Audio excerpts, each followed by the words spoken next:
नमस्कार दोस्तों, मैं मंजू बुर्डक स्वागत करती हूँ आपका ज्योग्राफी गैलेक्सी पर।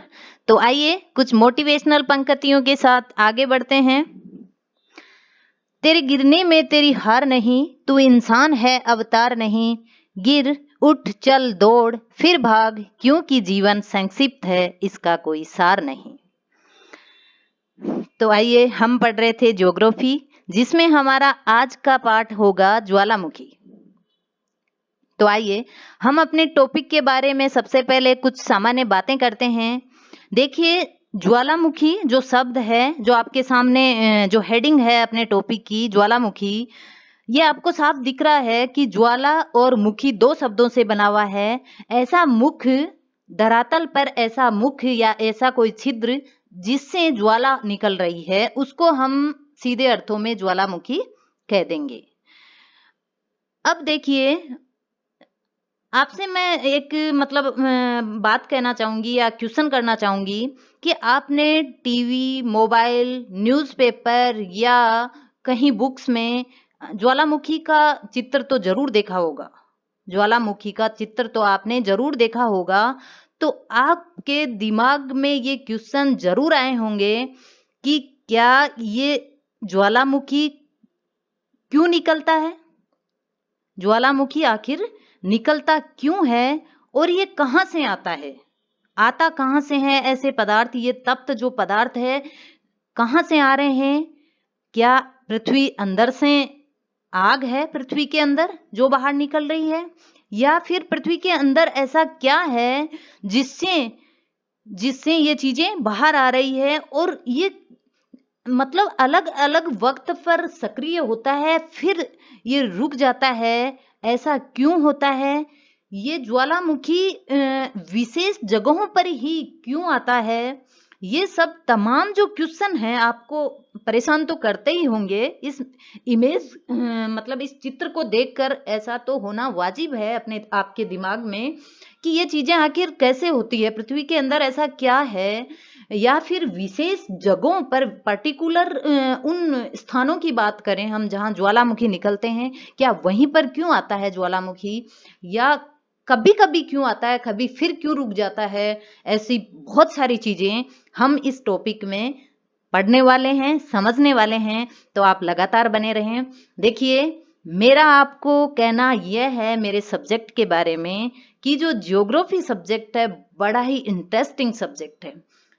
मैं ये सोचकर तैयारी करवा रही हूँ आपको कि आप किसी न किसी प्रतियोगिता परीक्षा में बैठने वाले हैं, कोई ना कोई क्लास में आप ज्योग्राफी पढ़ रहे हैं। लेकिन मैं ये भी साथ में बताऊंगी आपको कि ज्योग्राफी जो सब्जेक्ट है वो ऑलमोस्ट हर आदमी को इसका नॉलेज होना ही चाहिए।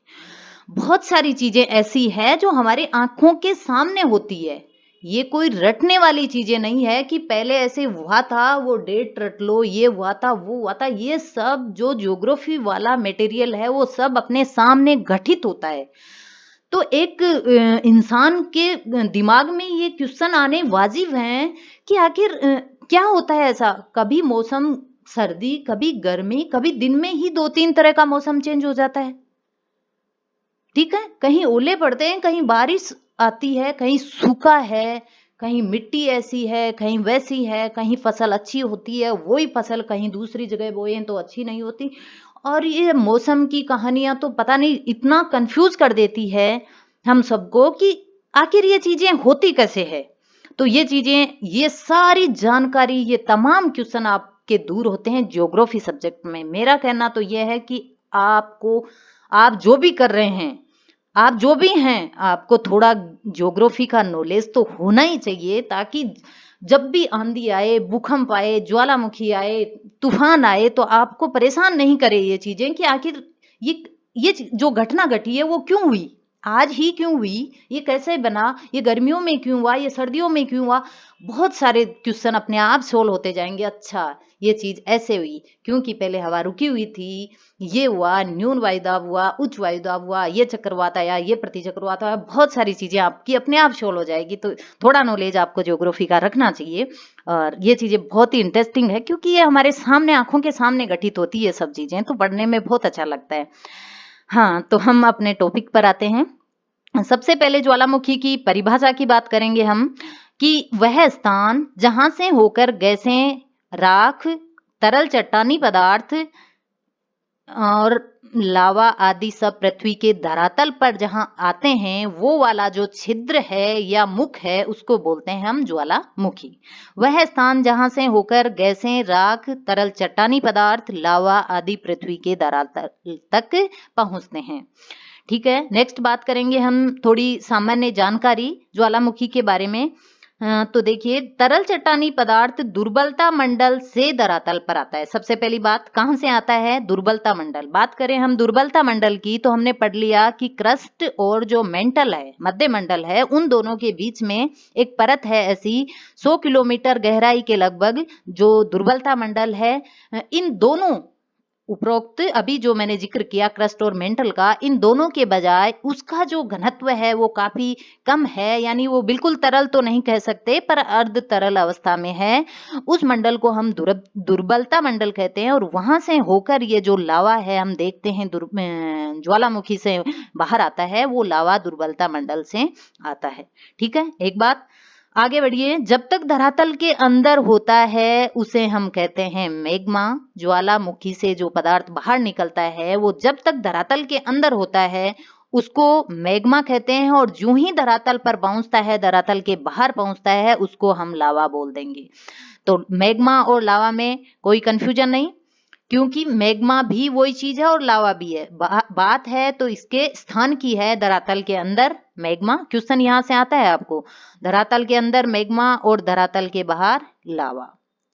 ठीक है, ज्वालामुखी क्रिया का प्रत्यक्ष जो संबंध है, प्रत्यक्ष संबंध भूकंप से बताया गया है कि ज्वालामुखी क्रियाएं जो होती है उसका अगर हम प्रत्यक्ष संबंध की बात करें तो जो भूकंप होते हैं, भू संचलन होता है, भूमि जो हिलती है, भूकंप से तो आप सब वाकिफ होंगे कि जब पृथ्वी कंपन करती है, वो कंपन जो है वो सीधा सीधा प्रत्यक्ष संबंध रखता है किससे? ज्वालामुखी से। कैसे?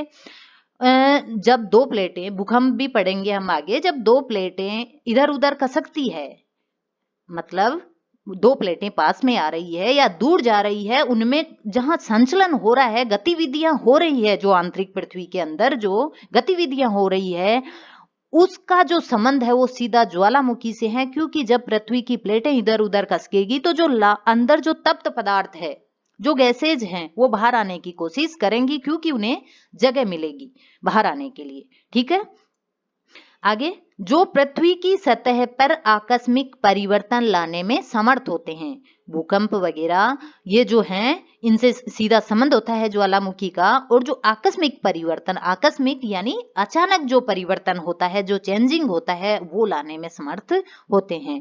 ठीक है, जिसमें तीव्र विस्फोट के साथ, किसकी बात हो रही है? ज्वालामुखी की, कि उसका तीव्र विस्फोट होता है, और उस विस्फोट के साथ गैसों में बात करें तो नाइट्रोजन और सल्फर के यौगिक। ठीक है, नाइट्रोजन और सल्फर के यौगिक होते हैं गैसों में मुख्यतया, और राख होती है, धुआं, लावा और कंकड़ पत्थर होते हैं। ठीक है, ये पदार्थ बाहर आते हैं विस्फोट के साथ ज्वालामुखी से। इस प्रकार के बल आकस्मिक प्रकट होते हैं और अल्पकालिक सक्रिय रहते हैं। ठीक है, ये अचानक, इसका पहले कुछ पता नहीं होता कि यहाँ से ज्वालामुखी प्रस्फुटित होने वाला है, निकलने वाला है, ये अचानक होता है और अल्पकालिक होता है, मतलब इसका टाइम ज्यादा नहीं होता, कुछ ही समय के लिए होता है, फिर ये सुसुप्त अवस्था में चला जाता है, यानी बंद हो जाता है। ठीक है, तो इस प्रकार के बल आकस्मिक होते हैं, अल्पकालिक होते हैं। किस प्रकार के? ज्वालामुखी भूकंप वगैरह। नेक्स्ट, अब इसमें हम देखने वाले हैं ज्वालामुखी की संरचनाओं के बारे में।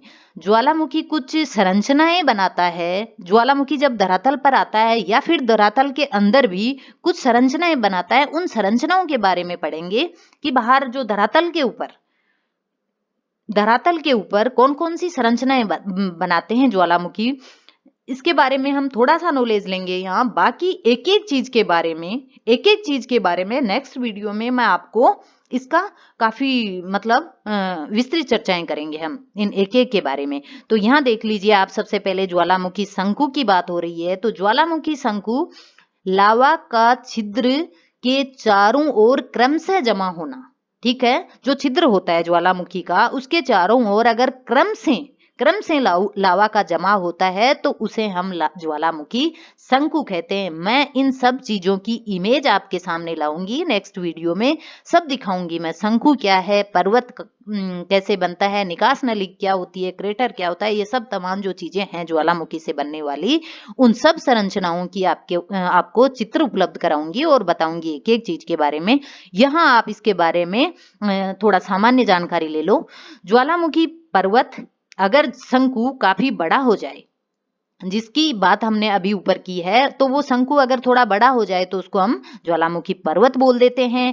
निकास नली की अगर हम बात करें तो ज्वालामुखी छिद्र का जो संबंध है वो एक पतली नली से होता है, ठीक है। ज्वालामुखी छिद्र का संबंध एक पतली नली से होता है। जो लावा मैग्मा जो है उसका मटेरियल है जो ज्वालामुखी का, वो जो निकलता है जिसके थ्रू एक पतली नली होती है, वो उस पतली नली को निकास नली कहा जाता है। अगला क्रेटर, या फिर उसको हम वीवर भी कह सकते हैं। क्या? वीवर, क्रेटर या वीवर। तो ज्वालामुखी छिद्र का जब विस्तृत हो जाता है ज्वालामुखी छिद्र, तो उसको बोलते हैं हम क्रेटर या वीवर, ठीक है। ज्वालामुखी छेद है जहां से वो लावा निकल रहा है, तो उस छेद को अगर थोड़ा बड़ा हो गया तो हम क्या बोलेंगे? क्रेटर। और बात आती है काल्डेरा की। काल्डेरा और ज्वाला कुंड, ये दोनों शब्द एक ही हैं, ठीक है। ज्वाला कुंड कहो या काल्डेरा कहो। तो जब क्रेटर मतलब विभिन्न प्रकार के साइडों में क्रेटर का धंसाव होकर जब और ज्यादा बड़ा हो जाता है, वो क्रेटर जब काफी ज्यादा बड़ा हो जाता है, यानी उसका मुख ज्वालामुखी का काफी बड़ा हो जाता है, चारों तरफ से धंसाव होकर विस्तृत हो जाता है उसका मुख, तो क्या बोल देंगे उसको? काल्डेरा। यानी क्रेटर का बड़ा रूप क्या है? काल्डेरा है, या फिर ज्वाला कुंड भी कह सकते हैं उसको, ठीक है। नेक्स्ट है गौण शंकु। गौण शंकु, ऊपर हमने शंकु की बात कर ली ज्वालामुखी की, कि जो छेद है उसके चारों तरफ जो लावा की परतें यानी क्रमशः जब जमा होता है तो उसको हम शंकु कहते हैं। लेकिन गौण शंकु क्या है? गौण शंकु है कि लावा मुख्य नली के रंध्रों से होकर, मुख्य जो नली होती है उसके चारों तरफ के जो रंध्र होते हैं, छेद होते हैं, उनसे कुछ लावा निकल कर छोटे छोटे शंकु बना लेता है साइडों में, ठीक है। तो उन जो शंकुओं को, छिद्रों से बने शंकुओं को हम क्या कहेंगे? गौण शंकु बोल देंगे। नेक्स्ट, ज्वालामुखी क्रिया से निकलने वाले पदार्थ कौन से हैं? अब यहाँ बात करेंगे हम कि आखिर ज्वालामुखी से जो पदार्थ निकलते हैं वो कौन कौन से हैं, कितने प्रकार के हैं। तो देखिए, ये तीनों प्रकार के हैं, ठोस, गैस और द्रव। तीनों प्रकार के पदार्थ हैं। तीन जो पदार्थ अवस्थाएं होती है पदार्थ की, ठोस, गैस और द्रव, तो वो तीनों प्रकार के पदार्थ निकलते हैं ज्वालामुखी क्रिया के दौरान। बात मैं अगर ठोस की करूं तो देखिए, ठोस में विभिन्न चीजें जो निकल रही है आपके सामने लाई हूं मैं। देखिए, सबसे पहले हम बात करेंगे बम की। बम यानी ज्वालामुखी से निकले बड़े टुकड़े, लगभग इंच से लेकर कई इंचों से लेकर फीट तक, ठीक है। कई इंचों से लेकर फीट तक जो आकार में टुकड़े होते हैं चट्टानों के, उनको बोलते हैं हम बड़े बम, जो कि बड़े होते हैं सबसे, ठीक है। दूसरा, लेपिली यानी जो मटर दाने के समान क्वेश्चन यहाँ से यूं के यूं उठाए जाते हैं कि सबसे बड़े वाले जो टुकड़े होते हैं उनको क्या बोलते हैं? मटर दाने के समान होते हैं, उनको क्या बोलते हैं? सॉरी, जो राख, ठीक है। ये दोनों चीजें हो गई। अब तीसरा नंबर आता है राख का। तो राख हम सब जानते हैं, हमारे घर में, गाँव में चूल्हों में देखी जाती है राख। जब लकड़ी वगैरह ये जल कर जो बारीक राख बनती है, कुछ ऐसी ही ज्वालामुखी राख होती है, यानी बारीक कणों वाली जो होती है उसको क्या बोल देते हैं? हम राख बोल देते हैं। एक होता है प्यूमिस, यानी इसका जो घनत्व होता है वो काफी कम होता है, यानी जल से भी कम घनत्व होता है। अगर आपने देखा है तो प्यूमिस मेरी नजर में शायद आपको हर घर में मिल जाएगा आजकल, या मैंने देखा होगा आजकल, पहले से चल रहा होगा, लेकिन मैंने देखा है कुछ दिनों में कि एक पत्थर आता है छोटा सा टुकड़ा, जो लेडीज खासकर अपना वो पहले जो मेल खोरा रखती थी उसके स्थान पर उसको यूज कर रही है, ठीक है, स्किन से मेल साफ करने के लिए यूज करती है। तो हर बाथरूम में, हर घर में, हर बाथरूम में लेडीज के पास ये मिलता है आजकल देखने को, प्यूमिस, जिसका हम देखें उसको नजदीकी से उस पत्थर को, तो उसमें मतलब दो कणों के बीच काफी दूरी है, ऐसा का ऐसा दिख रहा है हमें। उसका घनत्व जो होता है, दो कणों के बीच का जो घनत्व होता है वो बहुत ही कम है, यानी कि जल से भी कम घनत्व है। अगर आप भरी बाल्टी में उसको रखोगे तो वो ऊपर तैरेगा वो पत्थर का टुकड़ा। ठीक है, तो प्यूमिस क्या है कि जल से भी कम घनत्व वाला जो पत्थर निकलता है, जो टुकड़ा निकलता है, उसको हम प्यूमिस बोल देंगे। नेक्स्ट है ब्रेसिया। तो ब्रेसिया ज्वालामुखी से निकलने वाले ऐसे छोटे छोटे शिलाखंड हैं जो नुकीले होते हैं, जिसके किनारे होते हैं, दो तीन तीन चार किनारे होते हैं। किनारों वाले जो शिलाखंड हैं वो आपस में जुड़ जुड़ के दो दो तीन तीन आपस में चिपक जाते हैं, और उसको हम बोल देते हैं ब्रेसिया। ठीक है, नेक्स्ट एक है पाइरोक्लास्ट। पाइरोक्लास्ट ये हो गया हमारा ब्रेसिया। अब है पाइरोक्लास्ट। तो ज्वालामुखी क्रिया के दौरान सबसे पहले जो निकलता है, चट्टान का टुकड़ा जो सबसे पहले निकलता है, उसको बोलते हैं पाइरोक्लास्ट। ये कुछ चीजें ज्वालामुखी क्रिया के दौरान बाहर आती है धरातल पर। ठीक है, देख लिया। अब बात करते हैं हम गैसों की, कि गैस कौन कौन सी बाहर आती है। तो देखिए, सबसे पहले मैं आपको क्वेश्चन बताऊं, ये चीज है यहाँ से इम्पोर्टेंट, ध्यान से पढ़िए आप। अगर आपने ये चीजें नहीं देखी तो आप जरा ध्यान दीजिए, यहाँ से क्वेश्चन बनता है कि सबसे ज्यादा जो ज्वालामुखी क्रिया के दौरान गैसें निकलती है, उसमें सबसे ज्यादा रेशियो किसका होता है। तो आपको गैसें दे देंगे H2S, CS2, जलवाष्प, ऐसी कुछ तीन चार चीजें डाल देंगे। आपको उसमें करना है जलवाष्प, क्योंकि देखिए इधर जलवाष्प जो है उसका 60 से 90% योगदान होता है। टोटल गैसों की अगर हम बात करें, निकलने वाली गैसों की हम बात करें, तो उसमें जलवाष्प का होता है 60 से 90%, जो कि बहुत ज्यादा है। मतलब अधिकतर जो है वो कौन है, जलवाष्प। तो ये आप याद रखोगे कि गैस में सबसे ज्यादा जलवाष्प। और अन्य कौन है, H2S यानी सल्फर डाइऑक्साइड और कार्बन डाइऑक्साइड। सल्फर डाइऑक्साइड और कार्बन डाइऑक्साइड ये दोनों गैसें वहां मुख्यतया है, बाकी कुछ अन्य भी हैं जिनका रेशियो काफी कम होता है। ठीक है, जलवाष्प, सल्फर डाइऑक्साइड और कार्बन डाइऑक्साइड। अगर हम बात करें द्रव्य की, तो देखिए लावा को सिलिका के आधार पर दो भागों में बांटा जाता है। जो ज्वालामुखी लावा होता है, बाहर आता है धरातल पर, उसको सिलिका के आधार पर, आधार होता है हर चीज के बंटवारे में, तो जो आधार है वो सिलिका है। यहाँ कि सिलिका उसमें कितना योगदान दे रही है, उस लावा में कितना योगदान सिलिका का है, उस आधार पर हम दो भागों में बांटेंगे। कौन कौन से, उसमें फर्स्ट है अम्लीय और सेकंड है क्षारीय। ठीक है, तो जो अम्लीय है उसमें क्या है, देखिए अम्लीय में सिलिका क्या है, अधिक है, जबकि क्षारीय में कम है।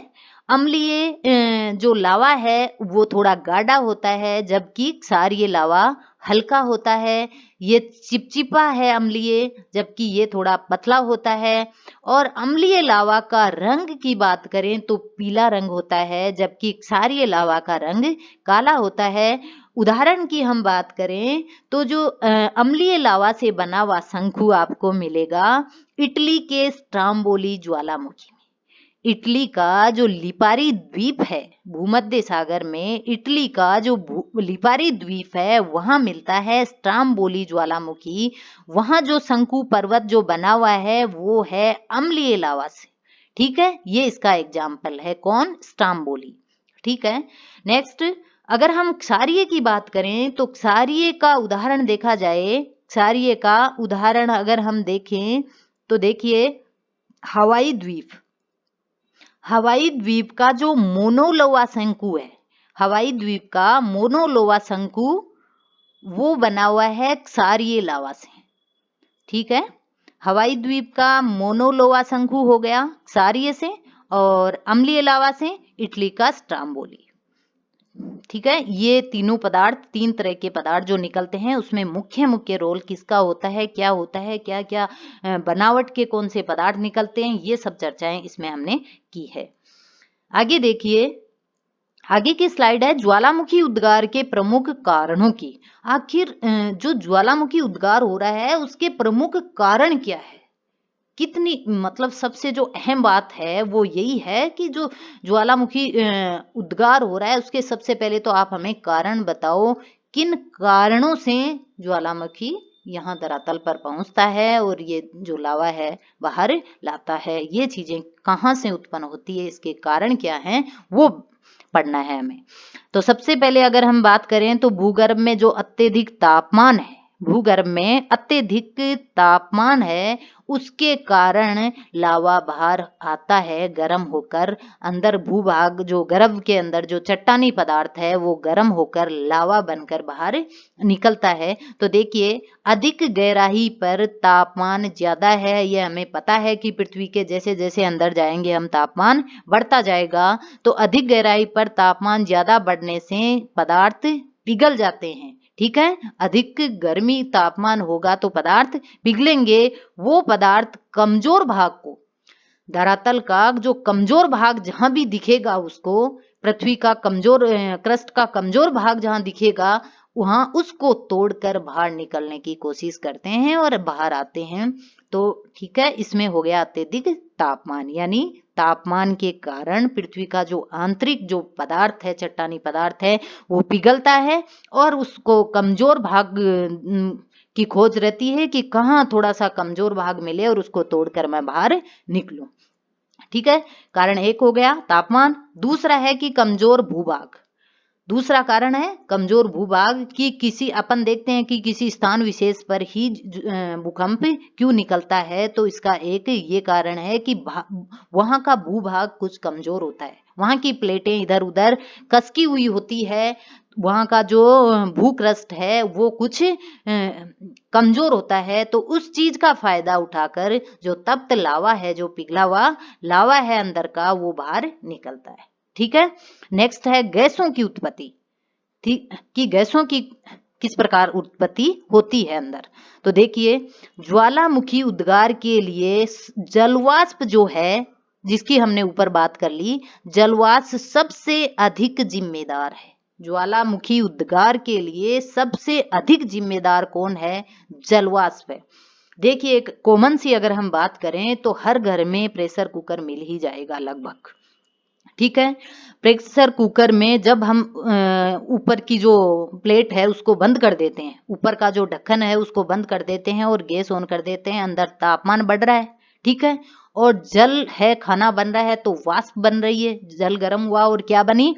वाष्प बन रही। उस वाष्प में इतनी ताकत है, इतनी ताकत है कि वो एक जो ऊपर जो एक लगा हुआ होता है उसमें सिस्टम सीटी का, उससे वो गैस बाहर निकलती है और बहुत जल्द खाना तैयार हो जाता है। उसके अंदर ज्यादा जो होती है उसको वहां से होके बाहर निकला। कई बार मैंने देखा है, मेरे घर में भी हुआ था एक बार कि इस सीटी में अगर कोई प्रॉब्लम आ जाए, खाना फंस जाए या कोई और मिस्टेक हो जाए और सीटी बंद हो जाए, और अगर हम ध्यान नहीं दें और गैस चलता रहे तो अपना कुकर जो होता है प्रेशर कुकर वो फट सकता है और भी नुकसान हो सकता है। ठीक है, तो ज्वालामुखी उद्गार के लिए जलवाष्प सबसे अधिक जिम्मेदार है।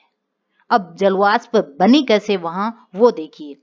वर्षा जल, ठीक है, वर्षा जल या समुद्री जल भूगर्भ में जाकर, देखिए जो समुद्रों वाला जल पड़ा है खूब वो, और जो वर्षा से हमें धरातल पर जो जल प्राप्त होता है वो धीरे धीरे धरातल में रिसता हुआ नीचे जाता है, और नीचे जाकर जब वह तापमान के पास जाएगा, जहां चट्टाने अत्यधिक गर्म है, टेम्परेचर ज्यादा है, वहां जाएगा तो निसंदेह वो जल भी गर्म होगा।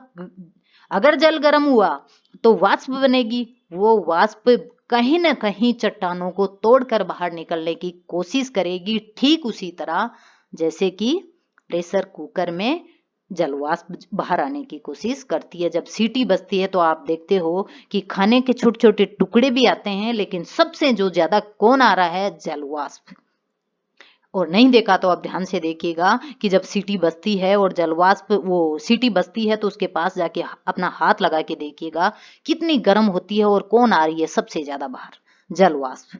तो वर्षा जल और समुद्री जल से जो भूगर्भ में जल जाता है वो गर्म होता है, जलवाष्प बनती है और वो जलवाष्प बाहर आने की कोशिश करती है और अपने साथ खाने, जिस प्रकार खाने के टुकड़े ला रही थी उसी प्रकार पृथ्वी का जो अंदर का जो मटेरियल है, चट्टानी जो पदार्थ हैं, उनको बाहर लाती है।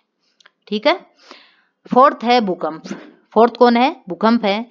भूकंप से भूपृष्ठ में विकार आकर भ्रंश पड़ते हैं। देखिए भूकंप जो अपना टॉपिक है वो हम आगे इसके नेक्स्ट पढ़ने वाले हैं, लेकिन आपको थोड़ी बहुत जानकारी होगी इसके बारे में कि भूकंप जब भूपृष्ठ में विकार लाता है, जब पृथ्वी में संचलन होता है, भूकंप आता है तो भ्रंश आते हैं, यानी दरारें पड़ती है, भ्रंश आ जाते हैं, भूभाग फट जाते हैं, दरार पड़ जाती है, तो वो दरारें उनसे होकर मैग्मा बाहर निकलता है, सुविधा हो जाती है ज्वालामुखी को बाहर निकलने में। ठीक है, लावा जो मैग्मा है उसको बाहर निकलने में सुविधा मिल जाती है भूकंप के थ्रू। तो भूकंप जहां आते हैं वहां ज्वालामुखी भी ज्यादा आते हैं। नेक्स्ट, प्लेट विवर्तनिकी। प्लेट विवर्तनिकी ये एक सिद्धांत है ज्वालामुखी क्रिया का सर्वाधिक तार्किक और वैज्ञानिक अगर हम बात करें तो वैज्ञानिक विश्लेषण की अगर हम बात करें तो यही सिद्धांत करता है। ज्वालामुखी क्रिया का सर्वाधिक तार्किक और वैज्ञानिक विश्लेषण यही सिद्धांत करता है। ठीक है। बात अगर विवर्तन की करें तो इसका संबंध होता है प्लेटों के विभिन्न प्रकार के संचलन से। कई प्रकार का संचलन करती है प्लेटें आसपास में, मतलब पास में आती है कोई दो प्लेट, दूर जा रही है दो प्लेट, या फिर वो अगल बगल में खिसक रही है, तो अनेक प्रकार के किनारे तैयार करती है, वो अनेक प्रकार के किनारे बनाती है। जैसे कि संरचनात्मक हो सकता है किनारा, संरचनात्मक हो सकता है, या फिर विनाशात्मक हो सकता है। ठीक है, ये प्लेटों की और इस सिद्धांत की हम काफी डिटेल से पढ़ने वाले हैं। यहाँ से क्वेश्चन बहुत टफ होते हैं, तो इसको हम आगे डिटेल से पढ़ने वाले हैं। यहाँ आप इतने ही चर्चा कर लो कि जो विवर्तन होता है, जो प्लेटों का इधर उधर संचलन होता है और उस संचलन के थ्रू जो किनारे बनते हैं उसका काफी इंपॉर्टेंस होता है किसमें? ज्वालामुखी क्रिया में। ठीक है, तो ये सब क्या थे? कारण थे। पांचों कारण हमने देख लिए। कौन कौन से? अत्यधिक तापमान, कमजोर भूभाग, गैसों की उत्पत्ति, भूकंप और प्लेट विवर्तनिकी सिद्धांत। ठीक है, ये सब हम पढ़ लिया हमने, सामान्य जानकारी ज्वालामुखी के बारे में ले ली। अब नेक्स्ट हम एक एक चीज को काफी मतलब व्याख्या करते हुए पढ़ने वाले हैं अगले वीडियो में। आप लगातार मेरे साथ बने रहें। और इसके जो शॉर्ट नोट्स हैं जो भी चैप्टर्स के, वो मैं टेलीग्राम पे उपलब्ध करवा रही हूँ, आप वहां से देख लीजिए। उसका लिंक मैंने डिस्क्रिप्शन में दे दिया है, वहां से आप शॉर्ट नोट्स ले लीजिए। यहाँ जब मैं पढ़ा रही हूँ पूरा ध्यान आप सिर्फ समझिए, पूरा ध्यान समझने में लगाइए। ठीक है, तो दोस्तों आज इतना ही, कल फिर मिलते हैं। धन्यवाद।